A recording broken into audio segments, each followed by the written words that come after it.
je sais plus par où commencer. On est derrière, on se fait des caches.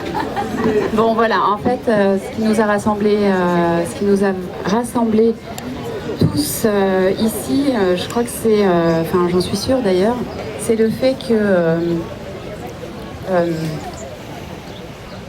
nous sommes préoccupés. Enfin, en tout cas, je vais parler en mon nom et peut-être que c'est aussi vous ce que vous vivez, c'est que peut-être que vous êtes préoccupés par tout ce qui se passe actuellement autour de la crise Covid et de toutes les conséquences qu'il y a au niveau psychosocial, toute la casse sociale, comment ça divise la société.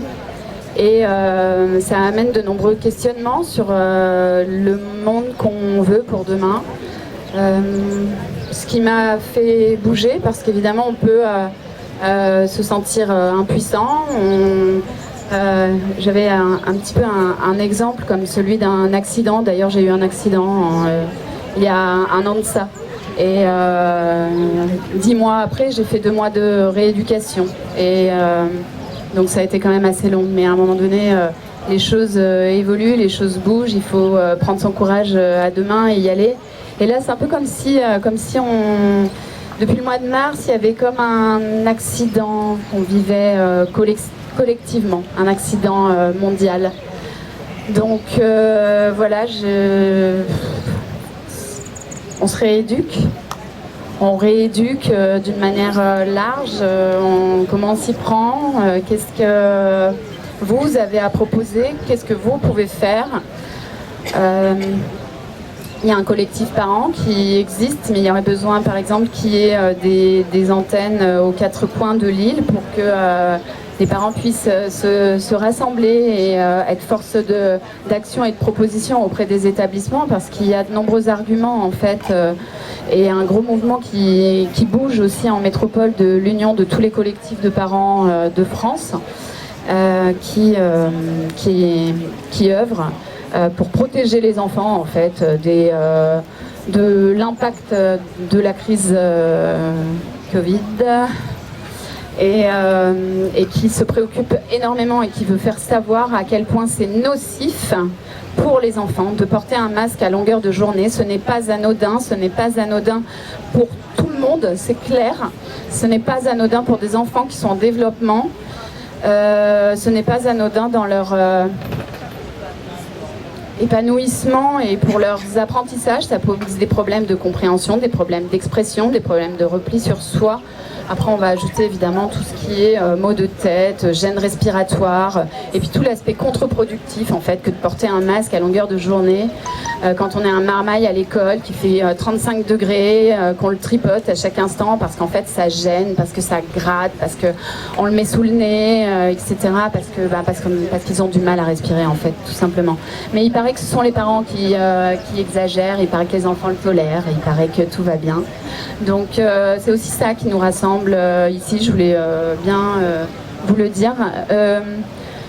À minima, en fait, ce qui serait intéressant comme demande ou comme voie à explorer, c'est une liberté de choix, en fait, que ceux qui veulent porter un masque le portent. On peut mais complètement comprendre en fait qu'il y ait des gens qui aient peur, évidemment, vu la narration de la peur en fait ambiante, qui est omniprésente.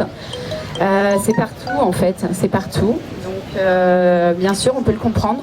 Après, il y a des personnes fragiles qui ont peur pour leur santé, ça peut se comprendre aussi. Le bon sens ainsi que des règles de santé publique ne préconisent pas le port du masque pour la population générale. Donc voilà, quoi, c'est juste revenir un peu à la base. D'ailleurs, il y a des flyers ici qui vous donnent quelques arguments quand vous voulez en parler, parce qu'en fait, c'est important de porter cette parole, de ne pas se taire en fait à ce sujet-là, de le dire, soit dans votre... je vous invite à en parler partout en fait, à le dire et à trouver des arguments par ici. Voilà, donc oui, je mets de temps. Voilà, donc il y a tout ce qui est psychosocial en fait a peut-être plus de conséquences que le Covid en lui-même. Donc c'est aussi pour ça qu'on est là. On a aussi parce qu'on a un sentiment qu'on nous emmène vers un chaos social, vers une récession économique. Donc voilà, il y a des millions de personnes en fait. Il n'y a pas que nous ici. On est très très nombreux en France et dans le monde aussi à vouloir que ces restrictions qui sont souvent basées sur du vent en fait cessent. Voilà, donc ici on a souhaité favoriser la libération de la parole et créer une bulle de cohérence, merci. Une bulle de cohérence, voilà, donc c'est aussi ça qu'on vous invite à faire, c'est à créer des bulles de cohérence et à les rendre visibles en fait. Sortir de l'ombre, voilà. Donc il est vrai que je me suis beaucoup exposée pour favoriser cela. Je me sens, j'ai beaucoup de gratitude en fait que vous soyez là aujourd'hui. J'ai beaucoup d'émotions en fait, franchement. Voilà, je dois vous dire que je suis très affectée personnellement en fait par tout ce qui se passe parce que je ne comprends pas en fait et que j'ai une certaine peur en fait du monde qu'on offre, qu'on propose, etc. Et je ne comprends pas pourquoi tout ça. J'ai qu'une envie en fait, c'est que ça bouge et que chacun en fait se positionne à quelque niveau que ce soit en fait. C'est positionnez-vous et j'ai organisé cette manifestation aujourd'hui. Qui fera la prochaine?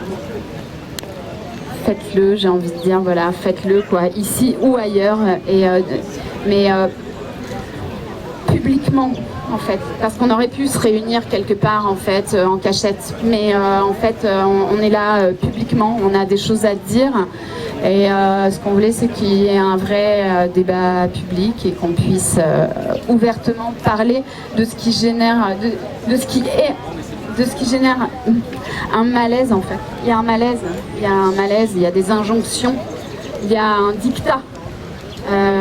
Beaucoup de gens, des millions de gens ne sont pas d'accord en fait avec ça et n'osent pas, ont peur dans leur métier, ont peur dans la société parce que dans la société maintenant tu marches sans masque, on te regarde comme je sais pas quoi, pour un peu tu es dans ton milieu professionnel, même si tu sais au fond de toi que ça n'a pas de sens, c'est démesuré tout ça, à tout niveau. Et bien malgré tout, dans le cadre professionnel, c'est chaud en fait de se positionner. C'est très chaud, c'est compliqué pour certaines personnes. Et ça peut bien sûr se comprendre. Donc voilà, en fait, beaucoup de gens veulent que ces restrictions s'arrêtent parce qu'elles divisent la société et qu'elles sont d'une certaine manière absurdes, infondées scientifiquement. Et que donc en fait, il y a des règles qui sont imposées et qui ne sont pas légitimes et qui, comme je le disais tout au début de cette manifestation, ne participent pas, du coup, comme elles ne sont pas légitimes, elles ne participent pas à structurer le nous. Donc voilà, nos enfants aussi vivent ça au quotidien, eux-mêmes se rendent compte des incohérences et toutes ces incohérences, bah voilà, bah, qu'est-ce qu'on en fait? Est-ce qu'on continue longtemps en fait à vivre comme ça avec ce truc bizarre quoi? Donc voilà, c'est aussi un appel à l'union, à l'action sous quelque forme que ce soit. Rencontrez-vous dans les différents secteurs de la Réunion, laissez vos coordonnées et puis on fera en sorte de remettre en lien. Prenez des initiatives, positionnez-vous comme oui, je veux organiser un rassemblement chez moi avec ne serait-ce que 10 personnes. Je peux que vous inviter à ça. Je vous remercie encore pour votre présence. Je laisse la parole, je parle beaucoup, je suis désolée, j'ai 10 000 trucs à dire. C'est pas facile.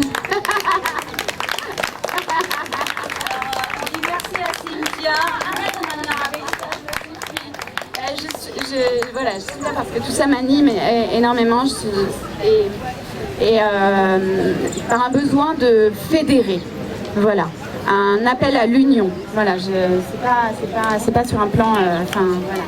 Je vous remercie pour vos remerciements.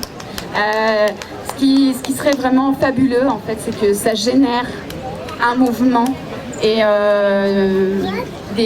d'autres bulles de cohérence qui flottent, qui bougent. Et voilà, merci à vous d'être là. Et puis, je passe la parole à Gisèle.